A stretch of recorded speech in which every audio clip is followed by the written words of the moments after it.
Bem-vindo ao Conselho Consultivo. Estamos a olhar para a situação europeia que todos os dias está cada vez mais perto de uma solução ou, de facto, de um grande problema. Ninguém consegue perceber exatamente aquilo que se passa na Europa, mas há dados económicos também para rever neste Conselho Consultivo. Os convidados de hoje são Mário Caldeira Dias, professor da Universidade de Lusíada, e também Rogério Fernandes Ferreira, advogado. Agradeço aos dois a vossa presença. Professor, começo por si. Vamos começar pela questão do desemprego. Atingiu valores históricos em Portugal. E há, de facto, essa sensação de uma total incapacidade para dominar esta variável que, por estes dias, atinge valores históricos em Portugal. Pois nem vai, bom dia, senhores telespectadores, não vai haver certamente possibilidades de dominar, porque todas as condições que foram criadas são porque o desemprego, de facto, continua a crescer, não é? O emprego depende do crescimento económico, isso toda a gente sabe, só que o que é certo é que as medidas que foram tomadas, quer ao nível do aumento dos impostos, quer ao nível do corte das despesas, têm efeitos depois multiplicadores sobre a realidade, sobre o rendimento e sobre o produto. E naturalmente, provavelmente, ou não se fizeram bem as contas, ou não foram subestimados esse efeito de multiplicação. Inclusivamente apareceram por vezes receitas do género, é preciso ir pelo lado da despesa e não pelo lado da receita.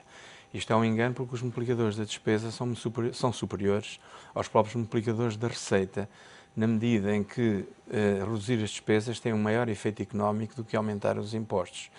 E todas estas coisas somadas acabam por gerar um efeito de multiplicação que, quando chegam ao rendimento, é no sentido da sua redução significativa. Depois vai passar um certo tempo, um certo desfazamento, até que os efeitos da contenção económica cheguem à realidade. Porquê?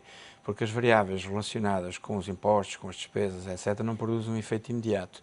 Produzem um efeito que se estima entre os 12 e os 18 meses, não é? E, portanto, é isso, porque numa primeira fase as empresas aumentam as margens de subemprego e só depois é que começam a despedir. E algumas pessoas ainda dizem, pois, mas fazem falta políticas ativas de emprego.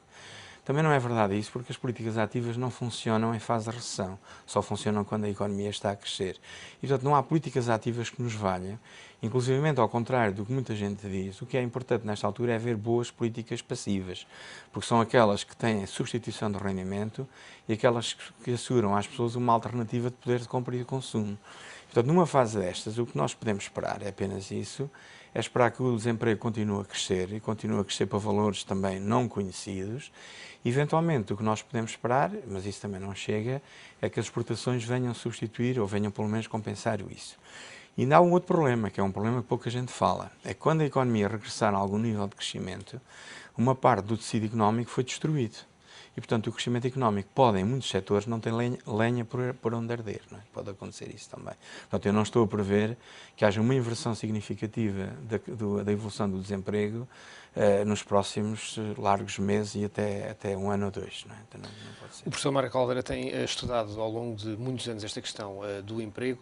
Quando olha para aquilo que são alguns discursos que apontam no sentido de o Estado intervir na economia, como dizia há pouco, pode não ser o melhor caminho nesta fase em que ainda estamos numa fase de recessão?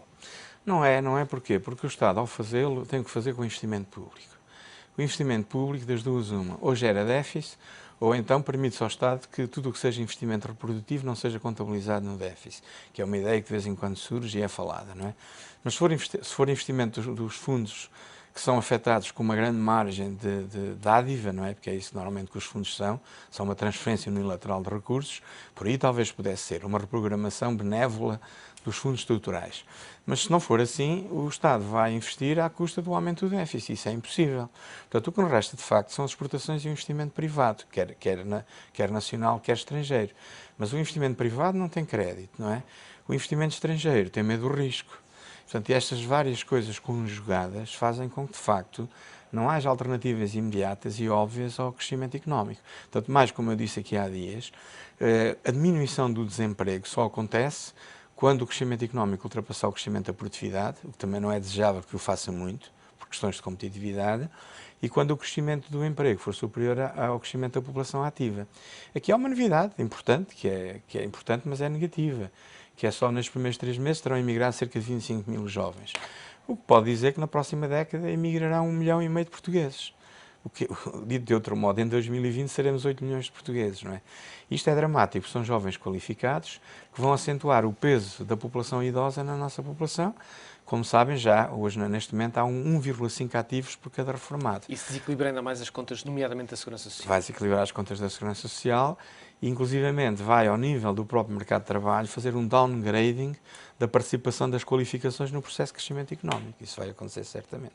Rogério Fernandes Ferreira, estamos com um problema que obviamente é conjuntural neste momento, mas tem razões muito estruturais e que podem de facto alterar aquilo que é a configuração do mercado de trabalho de forma radical nos próximos tempos. O que é possível fazer quando se chega a uma taxa de desemprego desta dimensão? Eu acho que é muito difícil fazer alguma coisa com o país, de facto, em recessão a este nível. Agora, o que é certo, e como aqui foi dito, é que também os números a que se chegou no desemprego em Portugal são números que não foram previstos anteriormente. Não é por acaso que a avaliação da Troika que, para a semana põe o seu acento tónico designadamente neste problema, e não é por acaso que este é o problema de fundo que Portugal, neste momento, tem para resolver e cuja solução não me parece nada fácil. Como aqui foi dito, julgo que é preciso promover, de facto, o crescimento, designadamente por via das exportações portuguesas ou por via do investimento estrangeiro, e para isso é preciso criar um ambiente de credibilidade que está a ser tentado relativamente, digamos, à situação financeira do nosso país, e criar, por outro lado, um enquadramento legislativo e administrativo propício a que esse investimento possa chegar a Portugal, designadamente com alguma estabilidade legislativa, que também nesta conjuntura se torna muito difícil. Portanto, eu diria que as soluções não são soluções nem imediatas, nem sequer fáceis de resolver. O problema do desemprego é o problema do país neste momento. Quer dizer, nós atingimos níveis históricos de desemprego e há muita dificuldade de ver, de facto, uma luz ao fundo do túnel. Quando olhamos para aquilo que são os números da evolução do desemprego, mas também dos ordenados médios praticados em Portugal, percebemos que o desemprego aumentou, os ordenados médios baixaram. Muitos empresários olham para um código laboral mais flexível como uma oportunidade para contratar mais. Poderá esta flexibilização que, entretanto, se registou permitir essa contratação, ou de facto há variáveis macroeconómicas que são bem mais importantes do que a questão da legislação laboral? Eu acho que eu desconfio, por a minha impressão, que não é o problema da legislação laboral que torna o país menos competitivo. Aliás, como não é o problema não é a questão fiscal que consegue resolver, não é a panaceia, o paradigma que vai resolver o remédio santo, macrosanto, que vai resolver o problema do crescimento. O problema do crescimento tem variáveis que não são nacionais, que são de facto internacionais e europeias, que nós não dominamos, é preciso ter consciência disto. O que nós podemos fazer é criar, apesar de tudo, ambientes de atratividade de investimento e, para além disso, ambientes com alguma estabilidade. Não é por acaso que nós olhamos para países como, por exemplo, a Holanda ou o Luxemburgo, que têm, digamos, estratégias de captação de investimento, que são estratégias de longo curso e que mantêm a legislação fiscal com estratégias internacionais ao longo das últimas 5 décadas, por exemplo. Não é? Portanto, é isto que nós temos que fazer, tornar a nossa legislação e a nossa administração mais fluida, mais simples e mais estável. No fundo, é o que podemos fazer neste momento. Talvez pudesse dar um pequeno exemplo, se me permite, que é o seguinte: se compararmos a economia a um recipiente, enquanto o recipiente não crescer, não cabe mais água. Ou seja, a água que entra corresponde sempre a outra água que sai. Isto é, só há efeito de substituição. Não é?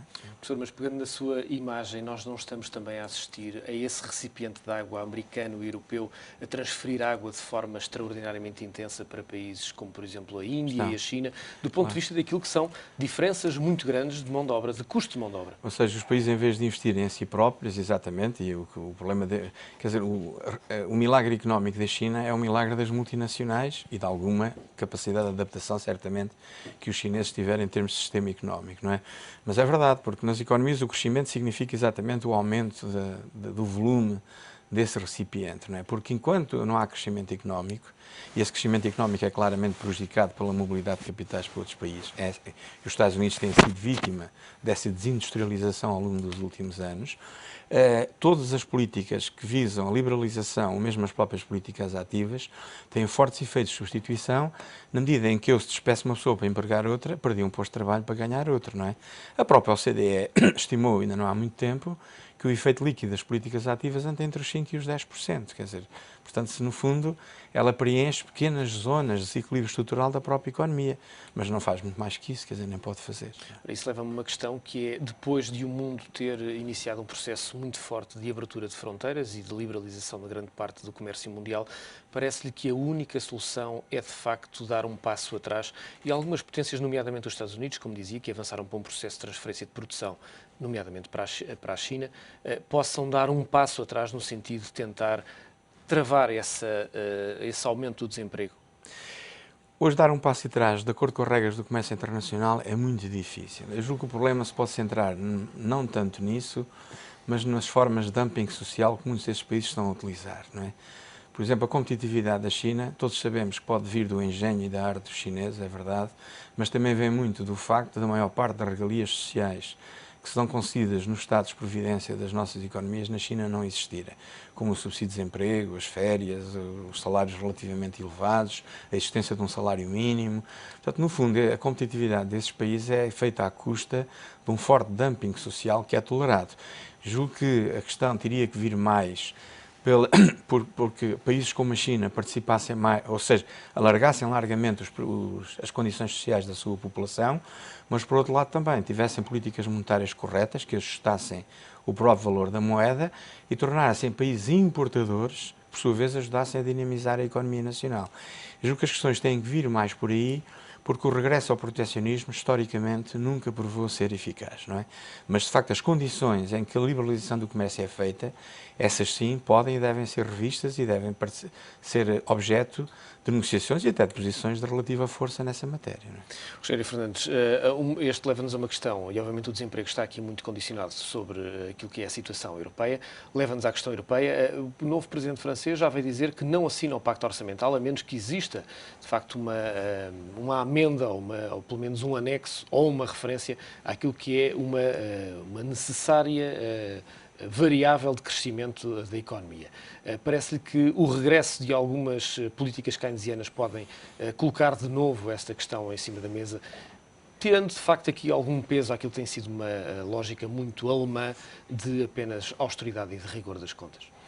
Eu acho que provavelmente alguma coisa vai mudar após estas eleições francesas. Não é apenas o Merkozy que passa ao Mer, eu acho que vai mudar mais alguma coisa e é precisamente desse lado que estou convencido que vai haver o assento tónico. Agora, mudar alguma coisa não quer dizer mudar muito, porque as coisas vão manter simultaneamente mais ou menos na mesma. Portanto, estou convencido que aliás, a própria visita do novo presidente francês, não a Bruxelas, mas à Alemanha, como primeira visita oficial, parece-me disso sintomática, que vai haver naturalmente um entendimento do eixo franco-alemão para tentar continuar a estancar este problema da crise da dívida soberana. De qualquer forma, estou convencido que também pode haver ou pode implicar alguma cedência por parte da Alemanha, que tem, como todos nós sabemos, mantido uma política um pouco ortodoxa, digamos, esquecendo que há o outro lado da questão, que de facto é o crescimento e que não tem dado frutos positivos em algumas das economias mais fracas, designadamente na grega. Portanto, estou convencido que, apesar de tudo, alguma coisa irá ser alterada. Quando olhamos para aquilo que é a evolução da economia alemã nos últimos tempos, verificamos de facto uma diferença muito grande em relação àquilo que é os restantes países da Europa. Voltaram a ser aumentados os ordenados, há de facto uma balança comercial extraordinariamente forte, as exportações aumentam, a economia continua a crescer. Parece-lhe que há de facto agora uma pressão grande e estamos praticamente a arrancar o G8 por estas horas. Poderá haver uma grande pressão, nomeadamente dos países mais fortes, para que a Alemanha mude um pouco aquilo que tem sido a sua lógica? Eu acho que a própria Alemanha está a sentir um bocadinho essa necessidade. Não é por acaso que o Ministro das Finanças alemão já chamou a atenção de que não seria, digamos, demasiadamente preocupante os salários na Alemanha aumentarem mais do que os salários no resto da Europa. Ou seja, de alguma forma admitindo alguma inflação à qual os alemães têm sido um bocadinho renitentes por razões históricas que todos nós conhecemos. Portanto, eu admito que também por aí este seja um sinal de que alguma coisa possa mudar na ortodoxia alemã. Mas mudar é também, de alguma forma, e é isso que também a mensagem que Angela Merkel tem deixado, é manter tudo um pouco na mesma. Portanto, é alterar um bocadinho sem alterar, digamos, as soluções de fundo para a crise. E essas soluções provavelmente passam por soluções federais, não passam por soluções bilaterais entre a França e a Alemanha. Portanto, nesse aspecto, julgo que, de facto, o presidente francês não se devia ter deslocado à Alemanha, devia-se ter deslocado primeiro a Bruxelas para resolver este problema de fundo. Mário Caldeira diz, como é que conseguimos, ao mesmo tempo, relançar o crescimento, manter alguma coesão com uma moeda que não tem propriamente uma defesa comum e não tem uma lógica federal? Sim, isso é que nos separa bastante dos Estados Unidos. Quer dizer, de facto, tem que ver o regresso da política à solução deste tipo de problemas, não é? Porque só as coisas encaradas numa perspectiva económica quer dizer, não têm saída, não é? Porque os alemães não estão prisioneiros só da questão histórica, mas estão prisioneiros da própria forma como concebem a intervenção no sistema económico. É feita através do sistema bancário, monetário, que relegou completamente e enterrou a política orçamental, com o Pacto Orçamental, que atirou fora todas as margens de manobra para recuperar orçamentalmente a economia, inclusivamente a via do aumento dos salários representa isso. O Estado alemão não faz intervenções no sentido de expandir a economia, mas vai pela via do aumento dos salários. Mas a questão do medo da inflação é uma outra coisa, é que a Alemanha tem câmbios flutuantes, a moeda única tem câmbios flutuantes, mas quer câmbios flutuantes desde que a moeda seja forte. Ora, e essa restrição consegue-se exatamente pela via orçamental. Mas é provável, e acho sim, que a Alemanha, por um lado, possa fazer essa expansão que nos seria útil a todos, mas de qualquer forma o crescimento da Alemanha neste momento já não é tão forte e alguns problemas começam a surgir que aqui há pouco tempo não existiam. Portanto, é muito provável e pode acontecer que aconteçam duas coisas boas e que todos aguardaríamos. A primeira é que os gregos percebessem que o futuro deles pode depender das próximas eleições do dia 17. E a Alemanha perceber que a sua própria estabilidade e a sua própria prosperidade económica dependem do contexto do euro que lhes foi criado, não é? Porque a própria Alemanha, que pode consentir esse tipo de inflação e que tem essa margem de manobra, pode finalmente perceber que o raciocínio sobre a economia, sobre as sociedades, não pode ser feito sobre uma variável, ignorando todas as outras. A interdependência é das primeiras coisas que nos ensinavam na escola, e essa interdependência das variáveis económicas pode-se mais dia, menos dia, voltar contra os alemães. Porque o problema é sempre este. A austeridade sim, mas nos outros países, não é? Professor, deixe-me colocar uma questão relativamente ao sistema financeiro. Quando hoje olhamos mesmo para as principais, para as mais fortes economias da zona euro, Alemanha, França, fora da zona euro, Reino Unido, mas sobretudo estas, Itália e Espanha, têm sido extraordinariamente fracas naquilo que é a luta ou a enfrentar grandes fundos de investimento, grandes investidores internacionais. Parece-lhe que avançámos demasiado para uma desregulação do sistema financeiro, considerado lato sensu, incluindo nomeadamente aqui estes grandes players, que atacam de uma forma violenta as moedas ou os próprios bancos e não consegue, de facto, haver uma resposta dos Estados, mesmo os mais importantes. Julgo que o mal original, o pecado original, é que, de facto, a grande liberalização a avançar primeiro ter sido a dos mercados financeiros.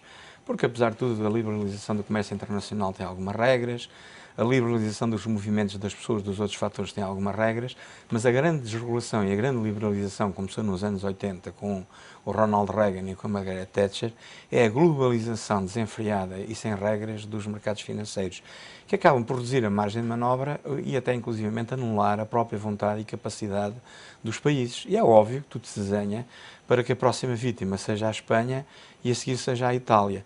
Não porque haja grandes estratégias por aí fora, mas a lógica dos mercados, os mercados não têm alma, como está escrito, a lógica cega dos mercados é a maximização dos ganhos, não é? E essa maximização dos ganhos não assenta em princípios como coitados dos espanhóis ou coitados dos italianos, estamos a fazer muito mal a estes povos todos, portanto, não tem nada a ver uma coisa com a outra.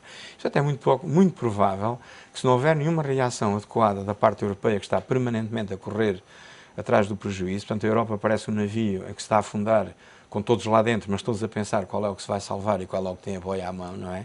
Mas isso não vai acontecer porque o navio afunda-se e ninguém se salva. Mas a Espanha prefigura-se para ser a próxima vítima, porque um país como a Espanha, como a Itália, não tem nenhuma capacidade para enfrentar fundos de investimento têm por trás de si a força de capitais que tem um nível mundial e ao pé dos quais muitos dos PIBs desses países são absolutamente exíguos. Não é? Portanto, não há a mínima hipótese.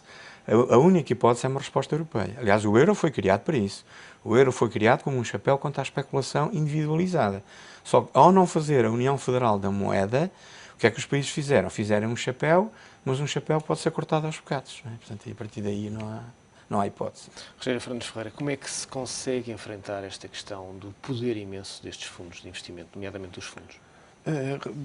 Acho que se colocou aqui muito bem o acento tónico. De facto, aqui na Europa, a União começou por ser monetária e devia ter começado por ser económica, por isso é que ela é a União Económica e Monetária. Portanto, houve aqui falta de política económica antes da União Monetária. E, portanto, a solução, do meu ponto de vista, passa de facto por um reforço federal da Europa e no sentido de uma resposta comum, que não pode ser uma resposta bilateral do eixo franco-alemão ou do país A ou do país B. Tem de facto dar um passo em frente no sentido de criar uma verdadeira união económica e monetária. Portanto, o erro de base foi este, foi começar pela monetária, esquecendo a económica e agora tem que se fazer o contrário. Quando olhamos para aquilo que é, neste momento, o discurso dos principais políticos europeus, mais do que apresentar soluções, há de facto uma tentativa de passar a mensagem à Grécia de que a qualquer momento pode sair. É difícil colocar um país fora do euro, até porque não está previsto essa situação dentro dos tratados. O que implicações é que uma saída de uma Grécia poderá ter nos próximos tempos? Eu acho que é preciso ter um imenso cuidado com as afirmações da saída da Grécia. Acho que é impensável a Grécia sair do euro e principalmente saindo de uma forma dita desordenada. As implicações serão imensas. Digamos, a corrida aos bancos. Já começou. Que aliás já começou, como sabemos. Portanto, acho que as implicações económicas são enormes e, em especial para os países da periferia e dos países mais fracos, nomeadamente Portugal, as implicações são bastante graves. Portanto, julgo que a probabilidade disso acontecer, apesar de existir agora mais do que antes, admito que se possa ainda inverter essa situação e que isso, de facto, não venha a acontecer. Mas isso vai depender, como aqui também foi dito, muito dos gregos e das eleições do próximo dia 17 de junho. Esperemos que os gregos saibam dar uma resposta adequada a este problema e que, de facto, que a saída da Grécia do euro não seja, de facto, provinda mesmo das eleições legislativas de 17 de junho. Professor, quando olha para esta questão da Grécia, ainda há alguma solução para a Grécia, mesmo que as eleições apontem, por exemplo, para uma maioria do PASOK e da Nova Democracia? Devia haver uma solução, porque os efeitos de contaminação, como dizem, podem ser maiores ou menores, mas são sempre uma situação em que nós sabemos como é que entramos, mas nunca sabemos como é que saímos. Depois há um problema a resolver, é que o euro pode pôr em causa toda a União Europeia, mas o que é verdade é que a União Europeia hoje tem um nível de integração tal, quer se queira, quer não, os países são obrigados a viver uns com os outros. Não é possível desintegrar um processo económico integrado. Quer dizer, portanto, a economia obrigou-nos a viver juntos. Se nos obrigou a viver juntos, a política tinha que seguir esta indicação, isto é, a responsabilidade política e o ressurgimento da política tinha que perceber que têm que ser tomadas todas as decisões políticas inerente ao facto de sermos obrigados a viver economicamente juntos. E isso não aconteceu. Por exemplo, nós com a Espanha, como é que nós agora podíamos, de repente, desarticular a relação da nossa economia com a Espanha, que é o nosso primeiro cliente e o nosso primeiro fornecedor? É impossível. Portanto, isso não aconteceu, mas esperemos que os políticos percebam, e os gregos também comecem por se perceber, que as relações económicas que até agora mantemos impõem, como sequência, as posições políticas adequadas. Só se compreendermos isto é que salvaremos não só o euro, como a própria União Europeia, mas a debacle da União Europeia funcionará a nível mundial como um daqueles vulcões que se dizia na Antiguidade, que explodiam e enchem os céus mundiais de cinzas, provocando como é que chama, uma era glaciar que não atingirá apenas a Europa, mas será uma era glaciar mundial, não é? Portanto, e nessa perspectiva é preciso ter muito cuidado e esperemos que o G8 perceba isto. Apesar da Europa ser rica, o G8 tem que fazer alguma coisa porque toda a gente será afetada por uma situação deste tipo. Professor Mário Caldeira Dias, Rogério Fernandes Ferreira, desejo-vos um resto de um bom dia. Voltamos a ver-nos de hoje a 8 dias no Conselho Consultivo, que fica por aqui.